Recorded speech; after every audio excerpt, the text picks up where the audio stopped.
Fresh questions are once again swirling around Andrew Mountbatten-Windsor after a royal expert claimed the disgraced royal will likely evade justice despite mounting scrutiny over his links to convicted sex offender Jeffrey Epstein. The explosive prediction comes amid ongoing fallout surrounding the Epstein files and growing public pressure for accountability. According to one prominent royal biographer, the chances of Andrew ever facing a full courtroom reckoning remain extremely slim. Speaking on journalist Tom Sykes' podcast, The Royalist, royal author and investigator Andrew Lownie argued that powerful interests inside the monarchy have every reason to avoid a public legal showdown involving former Prince Andrew.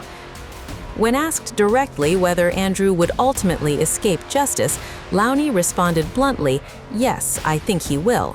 The author claimed there is little appetite behind palace walls for a legal process that could expose years of uncomfortable secrets and deeply damaging allegations connected to the royal family's relationship with Epstein. Lownie suggested the monarchy's biggest fear is not simply the scandal itself, but what could emerge publicly if the case ever reached court.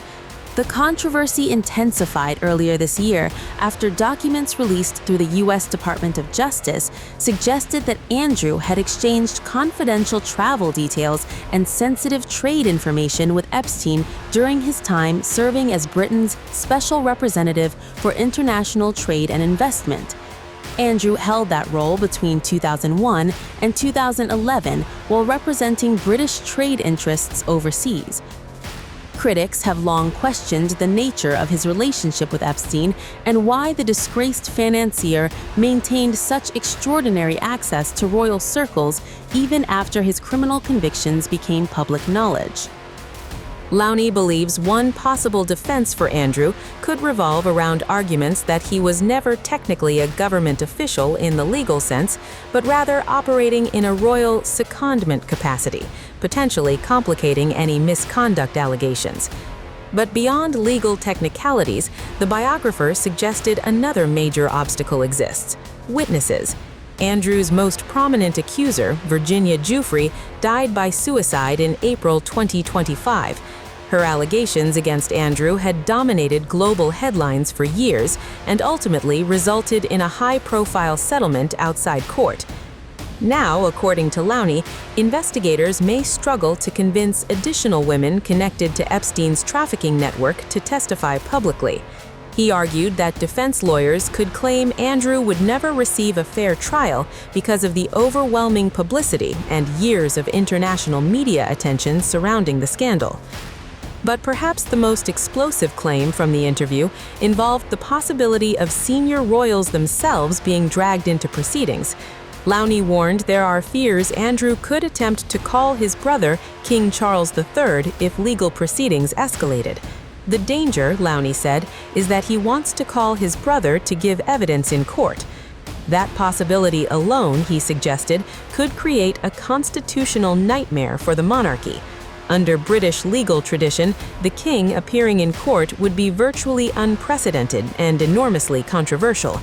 And according to Lownie, there are additional concerns behind the scenes that Andrew could privately argue other royal family members knew more about his friendship with Epstein than they publicly admitted.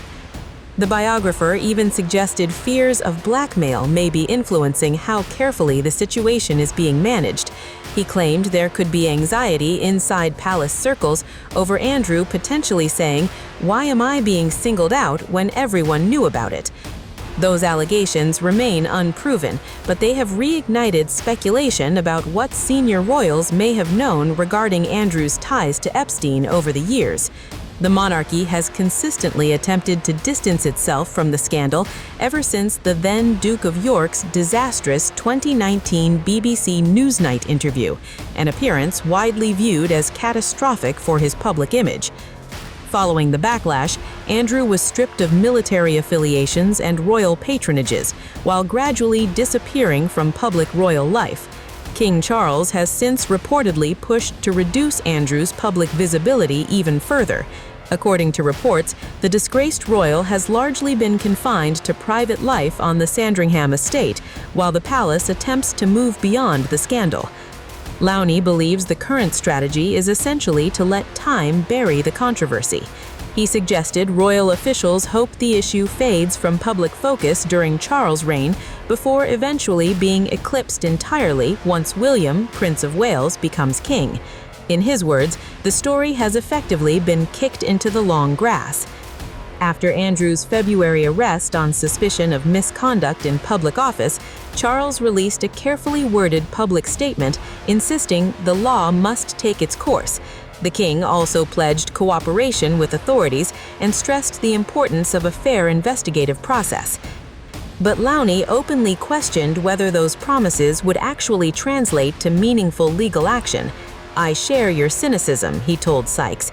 "Whatever the king says about the law following its course, the law will know this is not somewhere it wants to go," added the expert. These comments have already sparked fierce reactions online, with critics accusing the monarchy of protecting one of its own, while supporters argue Andrew has never been convicted of criminal wrongdoing related to Epstein allegations.